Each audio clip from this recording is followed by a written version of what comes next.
say which, and I would give my former student, John Roberts, a B-. His opinion doesn't rely on any intelligent dissection of the separation of powers. He makes it up as he goes along. He has nothing, absolutely nothing, to say about the important hypotheticals that the justices in dissent pointed out, and they weren't just hypothetical. They came up in the oral argument. The immunity that the majority granted was even greater than that which the president's lawyer, John Sawyer, asked for. To begin with, the delay itself gives the president de facto absolute immunity.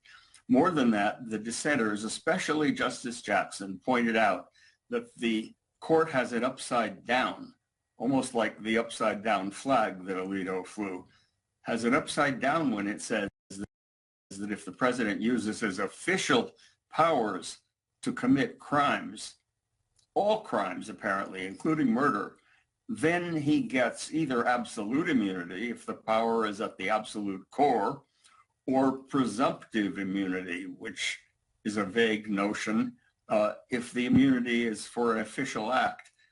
But as the justice pointed out, Justice Jackson, it's all the worse if the president uses powers available only to him to commit crimes. The court never explains why it has turned things upside down that way. There is no precedent supporting what the court did. There has never before been any immunity from criminal prosecution suggested in any court decision, state or federal, in the history of the United States of America.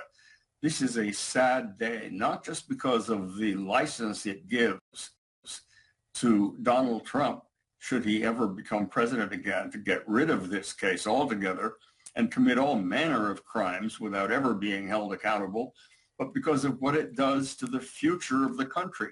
Let's assume that we've somehow gotten past the MAGA plague and that we don't have a Trumpified government. There will be future presidents who will take it as very tempting to become president, knowing that it's a get out of jail free card for everything except purely private behavior. And even there, when many of us believed, and as a former professor of evidence as well as constitutional law, when I was confident that you could at least use evidence of official acts, even though you might not be able to prosecute for them, you could use that evidence to show a pattern and to show the motive of the wrongdoer.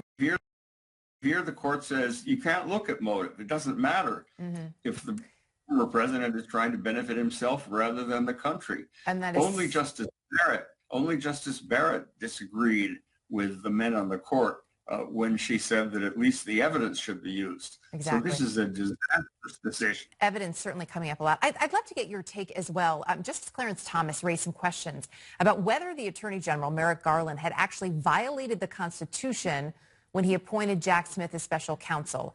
I know you've heard this argument before. It's one that Donald Trump's team has made. What do you think of that coming in Justice Thomas's opinion? I think it's ridiculous, honestly. Every other judge has rejected it.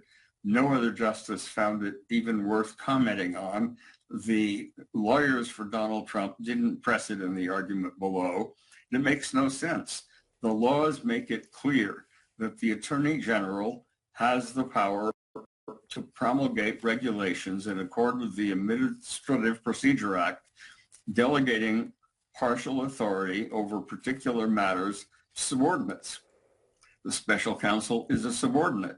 He's not supervised day to day, but the regulations specify that any major decision he makes needs the approval of the Attorney General.